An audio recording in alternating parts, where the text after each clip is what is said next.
Assalamualaikum warahmatullahi wabarakatuh. Halo adik-adik, hari ini ketemu lagi dengan Kak Siti. Hari ini kakak akan membawakan materi tentang penyimpangan semu hukum Mendel. Sebelum lanjut, jangan lupa like, comment, share, dan subscribe-nya ya. Baik, sebelumnya kita sudah belajar tentang hukum Mendel 2 ya. Pasti kalian sudah pernah melihat persilangan seperti ini yang ada dua sifat beda ya, bulat kisut dan kuning hijau.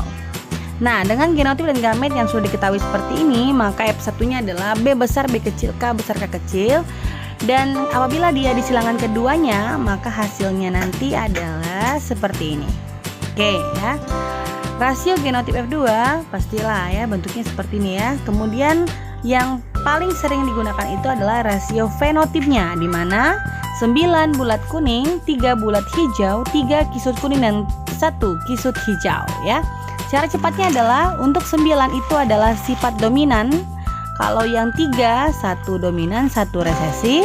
Kalau untuk yang 1 itu adalah semuanya resesif. Baik, jadi dari sini kita sudah tahu cara cepatnya ya. Apabila disilangkan dengan sesamanya bentuk yang seperti ini, maka hasilnya pasti 9331 untuk rasio fenotipnya. Ingat ya.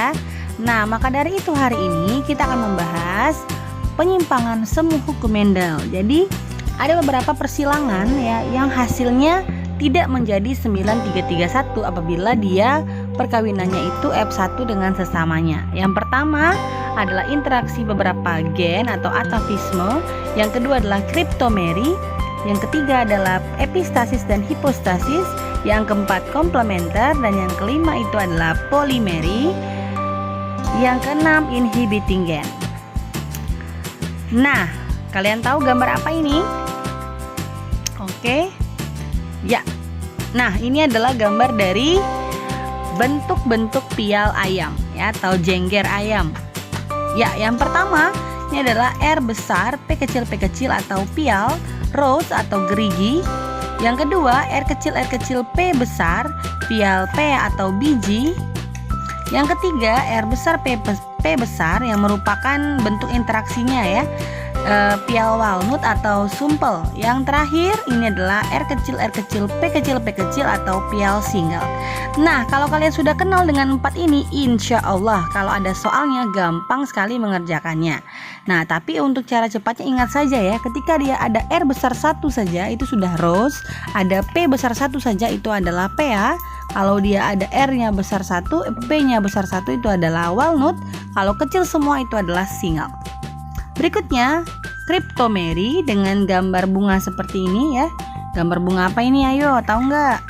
Ya, ini adalah bunga Linaria marocana ya, yang punya warna ungu dengan genotip A besar B besar, putih A kecil B besar atau kecil semua, merah A besar B kecil. Bagus ya gambarnya. Bunganya cantik-cantik nih. Ya, ini adalah IBPA ya atau interaksi beberapa pasangan alel atau beberapa gen atafisme. Terjadi karena interaksi antara beberapa pasangan alel ditemukan oleh William Bateson dan Reynald Punnett. Nah, ini tadi sudah kita bahas ya, gambarnya sama saja. Nah, inilah IBPA.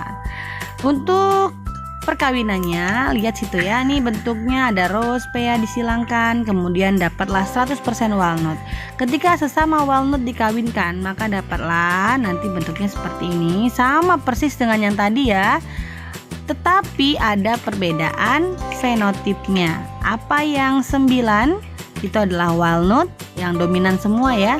Rose itu adalah 3, PA 3, single 1. Kriptomeri merupakan peristiwa adanya sifat dominan yang tersembunyi apabila berdiri sendiri, dan sifat tersebut akan muncul pada kondisi tertentu saat gen dominan tersebut berinteraksi dengan gen dominan yang lain. Kita lihat ya bagaimana jadi ciri khasnya itu ada karakter baru muncul bila ada dua gen dominan bukan alel berada bersama.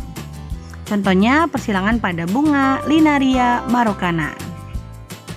Ini yang tadi ya, udah kita ketahui bahwa ungu semuanya besar, putih kecil A-nya, kalau merah A-nya yang besar, B-nya kecil. Persilangan sama persis ya.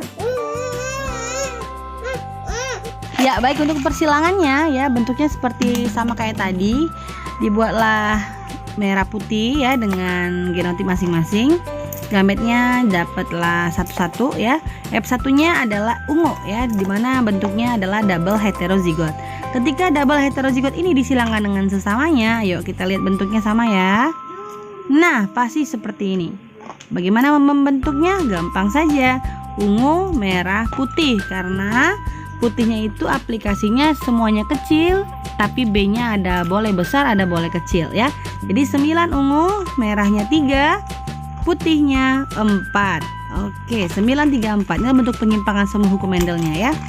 Berikutnya adalah epistasis dan hipostasis, yaitu peristiwa di mana gen dominan menutupi gen dominan yang lain yang bukan alelnya ya. Jadi ini faktor pembawa sifat yang menutupi kalau epistasis, kalau dia hipostasis yang tertutupi penampakannya oleh alel lainnya.